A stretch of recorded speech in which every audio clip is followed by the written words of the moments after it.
In his book, The Secret Destiny of America, Manly P. Hall wrote that world democracy was the secret dream of the great classical philosophers, saying that the brilliant plan of the ancients has survived to our time, and it will continue to function until the great work is accomplished.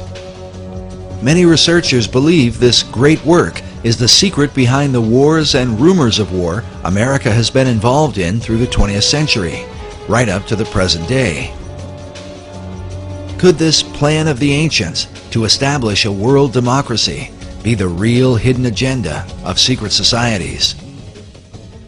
And was this ancient plan echoed in the 2005 inaugural address given by President Bush?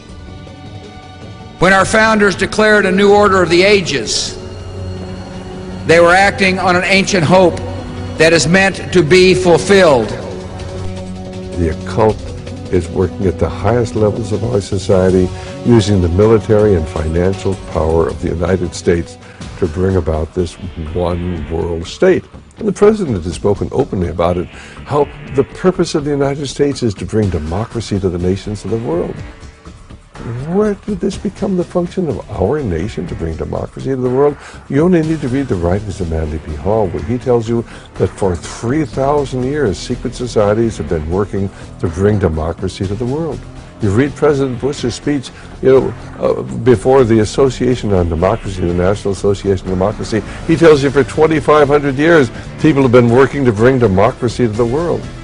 Yet the ancient philosophers recognized that a true democracy could only be achieved by a society of perfected men. The perfected men would be comfortable in a true democracy. And probably a true democracy cannot emerge until there is enough of such human beings in the world that can take over the government of man. It will be that kind of leadership. It will be like Plato's vision of the philosopher king, the man who has wisdom and the man who has power.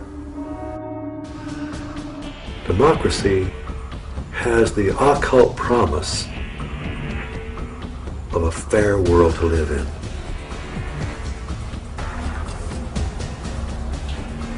Now, you mentioned the occult promise. How would you define a term like that for an audience who's... Well, probably define that term by saying that promise is explain the word occult. Well, it's obscure. It's hidden, not visible to the normal eye. So an occult promise is something that is inherent, but only visible to those who have that inner vision. So a fair world is a kind of occult promise at the heart of democracy. But is this occult promise part of America's Christian heritage? And if not, could this account for why the many symbols that adorn America's capital city come not from the Bible, but from the ancient mystery religion?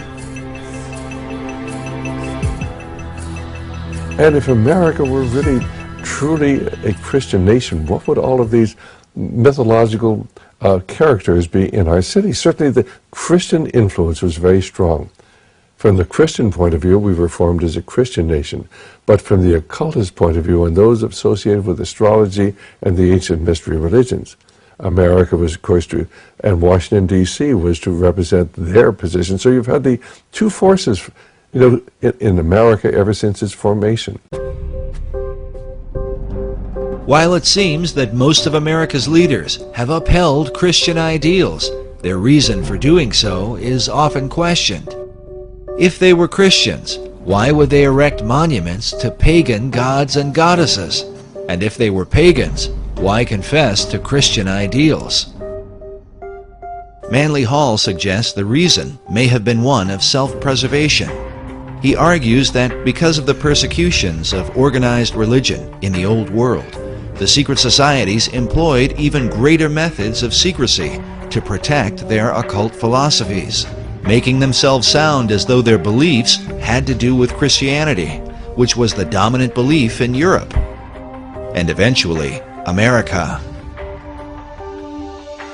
He says the pagan intellectuals reclothed their original ideas in a garment of Christian phraseology, but bestowed the keys of the symbolism only upon those duly initiated and bound to secrecy. It is for this reason that all secret societies have an initiation process whereby members are bound by blood oaths not to reveal the secrets of the order. A chief factor that contributes to confusion about the beliefs of America's founders is the presence of Rosicrucianism. The Rosicrucians are a mystical, arcane society that played a major role in the development of Freemasonry. The rose and cross, which symbolize the society, are also the source of its confusion. The rose is the symbol of secrecy and represents the pagan mystery religions, while the cross symbolizes Christianity.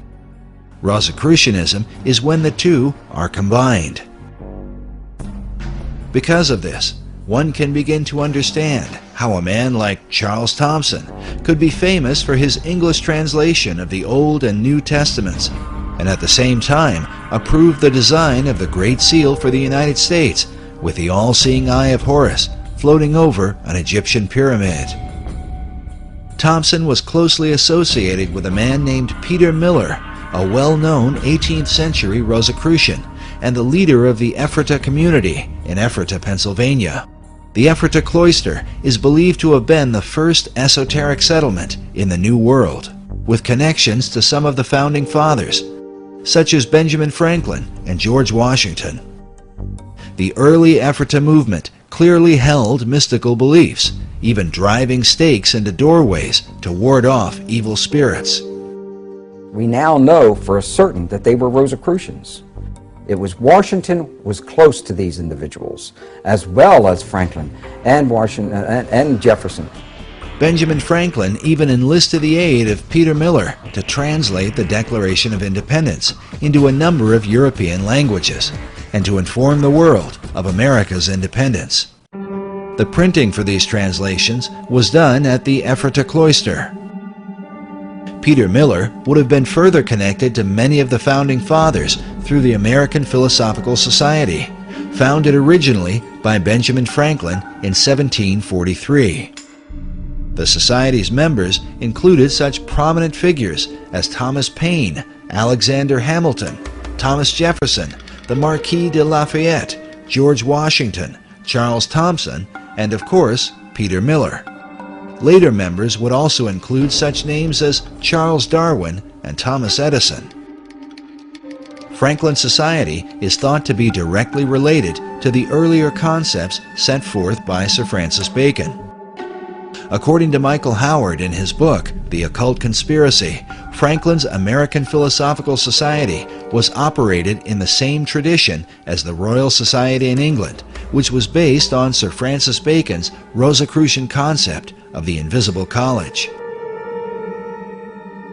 In the history of the Royal Society, they refer to the beginnings of the Royal Society came from a group of people who called themselves the Invisible College.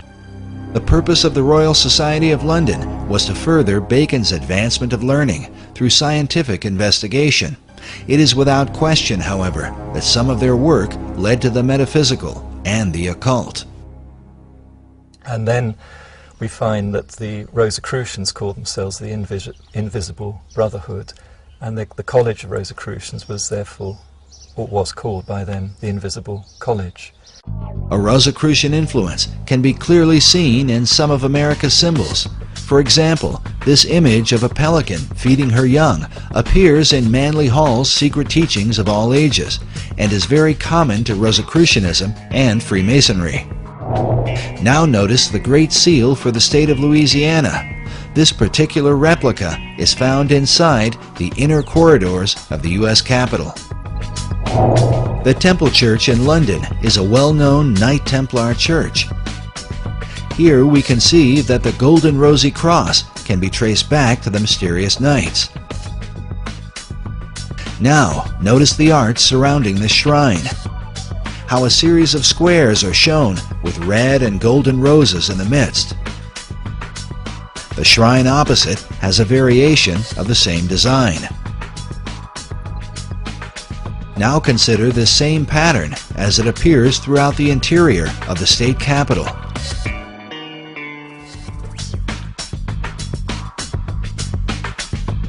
Inside the old Supreme Court room, and in various forms throughout the Library of Congress.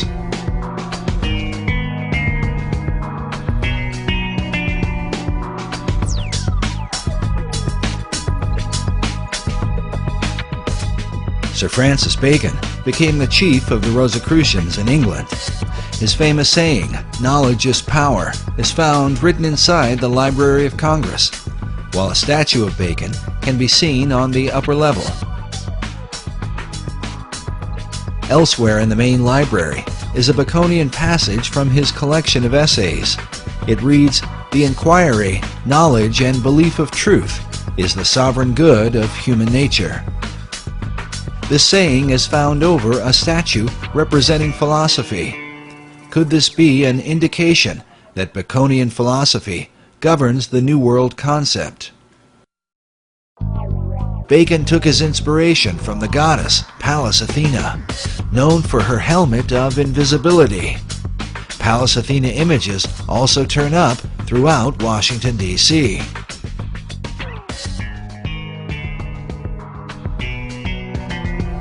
The Virginia State Seal bears the image of Athena with her foot upon a fallen king whose crown is cast aside. The word "Sic semper tyrannis," thus always to tyrants, written beneath. To the Romans, Athena was called Minerva. This painting of Minerva can be found in the Great Hall of the Library of Congress.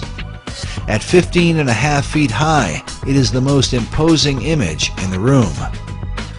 Notice she holds a spear that comes like a ray of light from the sun, with a traditional helmet of Athena at her feet.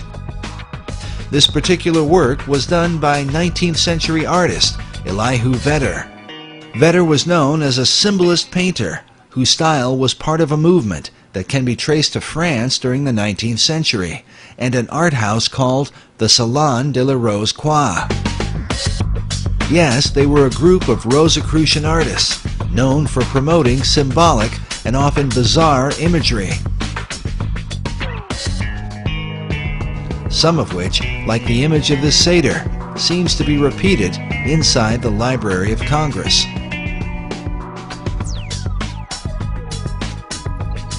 It's not clear if Vedder himself was a Rosicrucian, but one of his chief influences certainly was. William Butler Yeats was a prominent member of the Golden Dawn, a Rosicrucian secret society. Yeats, along with Irish mystic William Blake, are said to be two of Vedder's leading inspirations. Vedder's own occult themes are filled with haunting, esoteric imagery, like this work, which is called The Cup of Death. In addition to Minerva, Vedder was commissioned to do a series of paintings illustrating government, which can be found at the east end of the Great Hall in the Library of Congress. Now let's look again at this image from the Salon de la Rose Croix. It pictures Leonardo da Vinci on the right, dressed like Joseph of Arimathea, whom occultists believe was the original cupbearer for the Holy Grail. Beside him is Dante Alighieri, dressed as a Knight Templar. By now, most people are familiar with Da Vinci's arcane background thanks to Dan Brown's Da Vinci Code. Most are also familiar with Dante's Inferno, representing the many circles of hell. But according to Michael Howard, Dante was no ordinary writer. He was in fact a Rosicrucian Grand Master who wove Rosicrucian philosophies into his writings. Masonic philosopher Albert Pike wrote that it was Dante who first publicly expounded the symbol of the Rose Cross, something partly seen in William Blake's sketch of Dante's Paradise, with a cross in the center. But now look at this drawing done by famed artist Gustave Doré. The title of Doré's illustration is, quote, "The saintly throng in the form of a rose."